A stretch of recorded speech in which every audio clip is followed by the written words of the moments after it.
YS Sharmila Reddy చేపట్టిన ఉపాధి హామీ పరిరక్షణ యాత్ర రచ్చబండ కార్యక్రమం నేడు జగ్గంపేట నియోజకవర్గంలోని కాట్రావులపల్లి గ్రామంలో నిర్వహించారు. ఈ కార్యక్రమాన్ని జగ్గంపేట కాంగ్రెస్ పార్టీ ఇన్ఛార్జ్ మారుతి శివగణేష్ ఆధ్వర్యంలో నిర్వహించారు. ఈ సందర్భంగా ఉపాధి హామీ పథకానికి సంబంధించిన సమస్యలను వివరించేందుకు ఉపాధి కూలీలు పెద్ద సంఖ్యలో పాల్గొన్నారు. తమ సమస్యలను షర్మిలారెడ్డికి తెలియజేశారు. ప్రజల సమస్యలు విన్న షర్మిలారెడ్డి మాట్లాడుతూ కాంగ్రెస్ ప్రభుత్వం హయాంలో కోట్లాది మంది ఆకలిని తీర్చే విధంగా ఉపాధి హామీ పథకాన్ని చట్టబద్దం చేయడం జరిగిందని అన్నారు.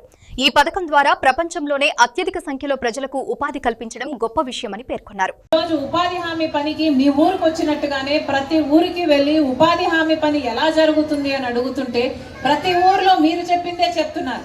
అమ్మా చేసినన్ని రోజులకు చేసినంత పనికి డబ్బులు ఇవ్వటం లేదు. ఒకవేళ డబ్బులు ఇచ్చినా కూడా 2 నెలలు 3 నెలలు పడుతుంది పేమెంట్ రావడానికి.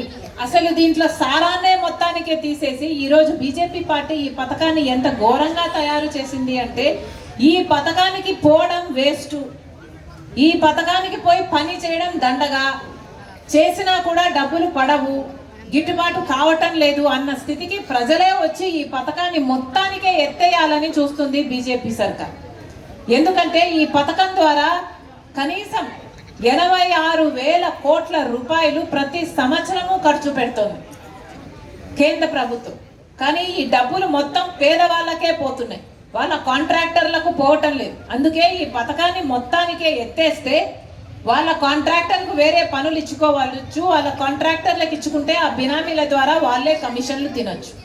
కాబట్టి ఈ పథకాన్ని మొత్తానికే ఎత్తేయాలనే చూస్తుంది బీజేపీ. అందుకే కాంగ్రెస్ పార్టీ తెచ్చిన ఈ పథకాన్ని ఇక లేకుండా చేసి కొత్త చట్టాన్ని తీసుకొచ్చారు. దాని పేరు విబి గ్రామట. అంటే ఇక మహాత్మా గాంధీ పేరు పెట్టుకున్న ఉపాధి హామీ చట్టానికి స్వస్తి పలికి ఇప్పుడు కొత్త చట్టాన్ని తెచ్చారు. దీని పేరు విబి గ్రామ్. కానీ పాత చట్టానికి ఇప్పుడు బీజేపీ తెచ్చిన ఈ దరిద్రమైన కొత్త చట్టానికి నక్కకు నాగలోకానికి ఉన్నంత తేడా ఉంది. అసలు పాత చట్టంలో మొత్తం డబ్బులు కేంద్ర ప్రభుత్వమే ఇచ్చేది.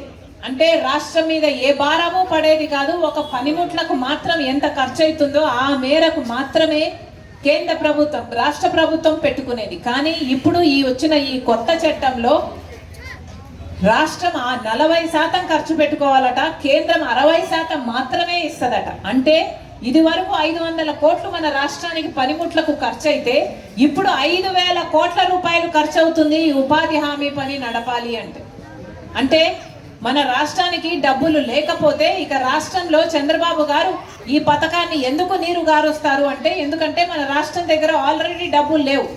జగన్మోహన్ రెడ్డి గారి పుణ్యమా అని, చంద్రబాబు గారి పుణ్యమా అని ఇప్పటికే మన రాష్ట్రం మీద 12 లక్షల అప్పుల కుప్ప ఉంది. వడ్డీలు కూడా కడుతున్నాం. ఇప్పటికే మన రాష్ట్రంలో కనీసం ప్రభుత్వ ఉద్యోగస్తులు కూడా డబ్బులు జీతాలు ఇచ్చుకోవడానికి డబ్బులు లేవు. అప్పులు తీసుకుంటున్నాం, వడ్డీలు కడుతున్నాం. ఇలాంటి పరిస్థితిలో ఉపాధి హామీ పని భారం కూడా 5,000 కోట్ల రూపాయలు మళ్ళీ రాష్ట్ర ప్రభుత్వం మీద పడితే చంద్రబాబు గారు డబ్బులు ఇవ్వరు కాబట్టి పని నడవదు. కాబట్టి కేంద్రం ఇవ్వాల్సిన 60% పని కూడా 60% నిధులు కూడా ఇవ్వాల్సిన అవసరం కూడా రాదు.